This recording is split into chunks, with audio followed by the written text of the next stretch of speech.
feature presentation. I love it. I love it. And it's actually funny, Eli, that you mentioned physical media because I was watching some of Adam Caesar's videos about the production of this, and I was so envious of his collection because he has them all categorized by companies. So seeing, Arrow and Vestron Video and, Vinegar Syndrome all kind of nicely put together. Like right now, I'm a little bit kind of just all like general population in the background. Oh my God. Yeah, Adam is such a horror buff and such a fan. It's so fun to talk to him. Yeah, absolutely. And like hearing him talk about it, you can tell he's passionate. I know we're here to talk about Clown in a Cornfield, but watching this movie, specifically the opening scene, I was reminded so much of Steven Spielberg's Jaws, and it's celebrating the 50th anniversary this year. Were you a fan of the movie growing up? And what are your thoughts on wearing genre influences on your sleeve and paying homage to movies? Because you did talk a little bit about that in the audio commentary for Tucker and Dale versus Evil as well. Yeah, and I talk about it in the audio commentary of Clown in a Cornfield, which will be out on DVD. You'll be glad to know. You'll be able to get a physical copy of it.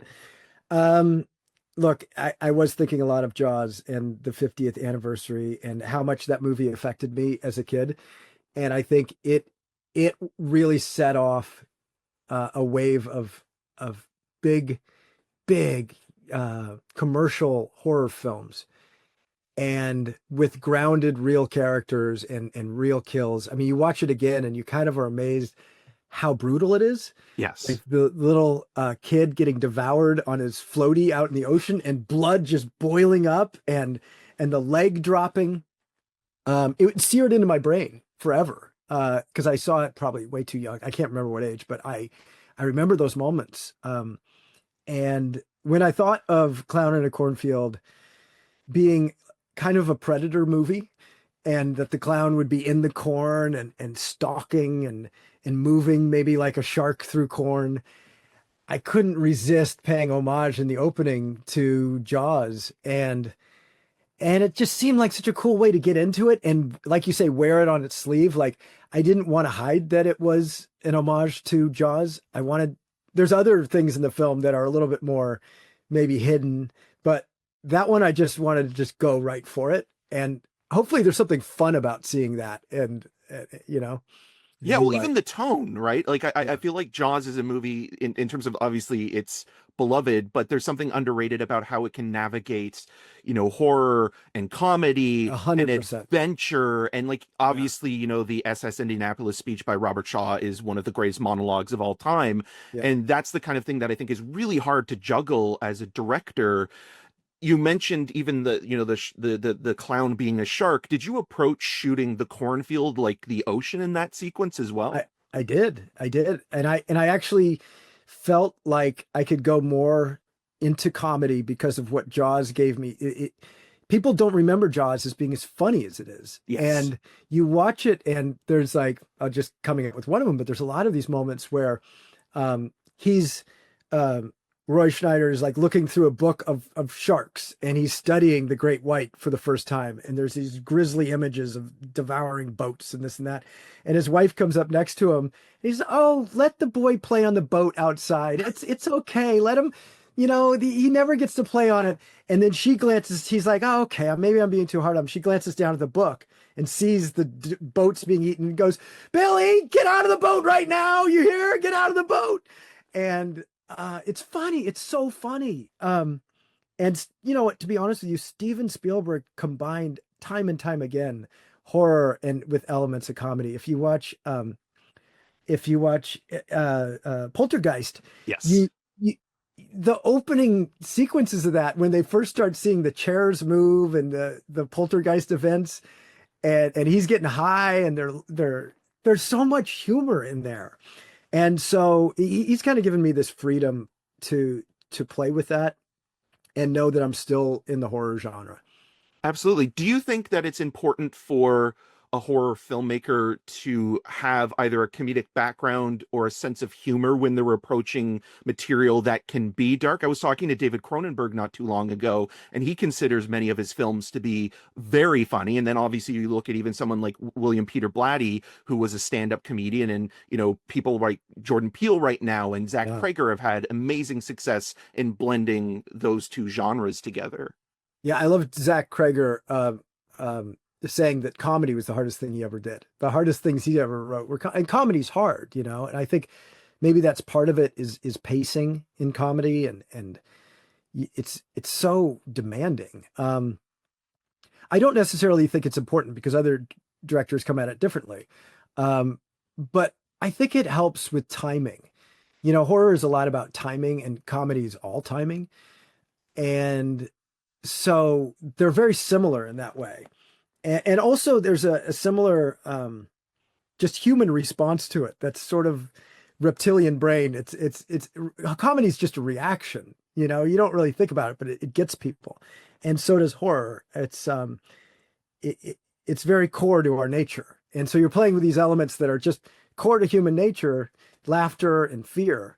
And somehow they're more similar than people give them credit for. Absolutely. They do feel like they're bedfellows in the sense of they're not considered to be high art, but they're movies that people flock to, for entertainment, and they never get their due. Like we talk about, the rare few like The Exorcist or The Silence of the Lambs that get nominated for awards, but there are tons of great genre movies and horror movies. And, you're talking about, that tension. There's a scene in this movie, that is so funny, and it's such a simple little sort of sound gag in terms of a courtesy flush.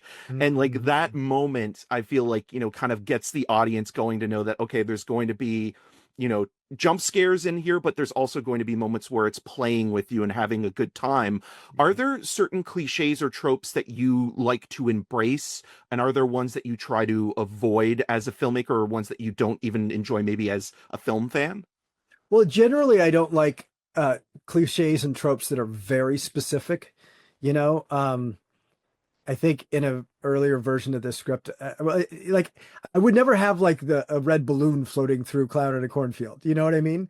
Like when it's right on the nose, you're like, oh, that's from that movie. So a scary movie version would have a lot of that. You know what I mean? Where you're playing the specificity of a movie and you're parodying it. And so I love satire where I'm kind of playing with the tropes and satirizing the genre, but without specifically parodying things. And when I like to at least believe it's homage. And so I'm playing into it a way of tribute rather than taking and taking a specific thing and making a joke out of it. Is there an element of that where you're thinking about the design of Friendo in terms of the mask and the costume itself? Because there has been so many iconic clown characters in horror and in genre in general, whether it be the big screen or the small screen. And even is there an element of you thinking about the personality of the character? Because the one thing I always found with Mike Myers in Halloween, in that first movie, that I've never been the biggest fan of, even though I love that film, is the moment where he's dressed up as a ghost. Michael Myers has never been playful up until that point in the movie, and it feels like Friendo, you're establishing kind of a mischievous quality to the character, obviously represented as a clown. Well, everybody's a character, right? And the character of the killer is maybe the most important one. And to me, he comes from, and Adam Caesar did this in his book. He is a mascot to the corn syrup company in Kettle Springs. And so he's a salesman, and like Kringle's the Crown or Ronald McDonald, he was this happy-go-lucky salesman, especially during the rising tide of America in the 40s and 50s, when America was very hopeful and forward-looking, and the American dream was for everybody. And I love the idea of Friendo then over time kind of getting a little more demented and resentful, and maybe his mask was left too close to a radiator or something, and just getting a little melty and distorted. But it began with this like salesman, joyful, happy-go-lucky guy that could sell corn syrup to kids, and it ended up being this resentful, hateful character that wants to kill kids. and fight for what he wants, which is to keep the world the way it was, to make the world the way it was, and or keep it the same, you know? Yeah, and to calcify things. It does Yeah. feel like there is this incredible conversation about modernity and tradition. And I think the thing that's the scariest about this movie and movies that tackle subject matter like this is that change is hard for people, Mm. especially when it comes to, progress and feeling like they're being left behind and, maybe they're not able to communicate the way that they once were. Is change and the way that you look at tradition is that a dangerous thing to consider for a movie like this or in the tone of the film? Well, it should be dangerous. I want it to be dangerous. And there's a ugliness and brutality to the film as well that I think also exists today. Um, but if you filmed this film through the perspective of the older generation, you would think, well, kill those kids. They're a bunch of shitheads. They all deserve to die. And that was like a big thing in the 70s and 80s, right? With Yeah. slasher flicks. Yeah. So it was kind of subverting those tropes too. But it's important to me that you have a point of view going into a movie, and this point of view is from Gen Z.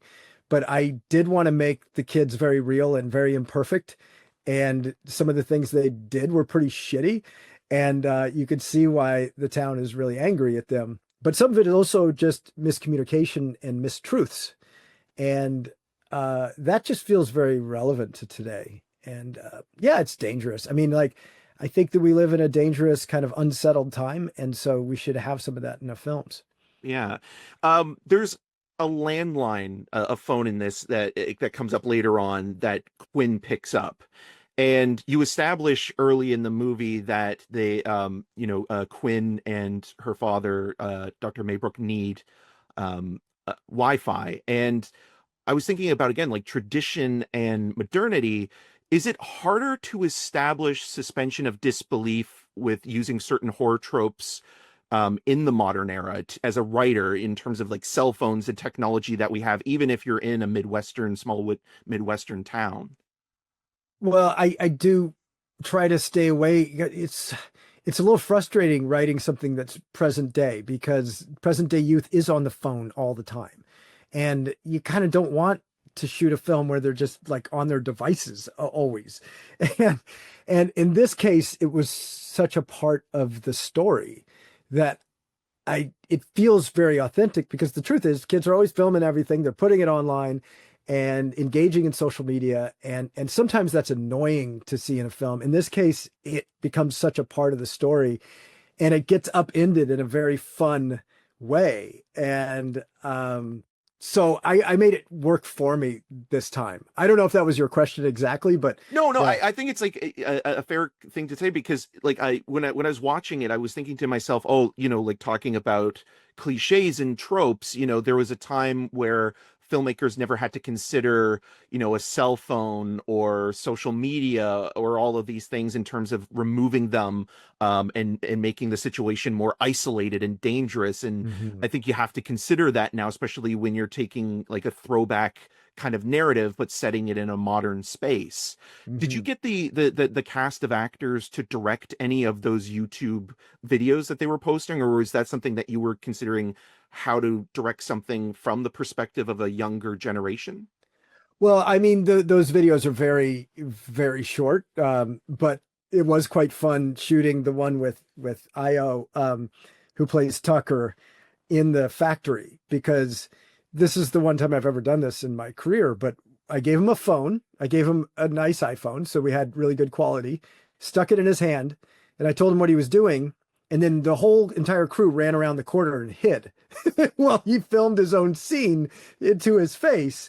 And it was kind of all up to him how he did it. And then we would all run out. You have 50 people in a crew or something, but this one guy just filming, we're all just waiting for him to get the shot. And then we'd run out and we'd look at it on the iPhone and then go, okay, well, we need to adjust this and this and this. But yeah, he got that entirely himself. And it was kind of a self-made video on an iPhone. And then the other one, we also shot like when Katie is attacked or Quinn is attacked by Friendo.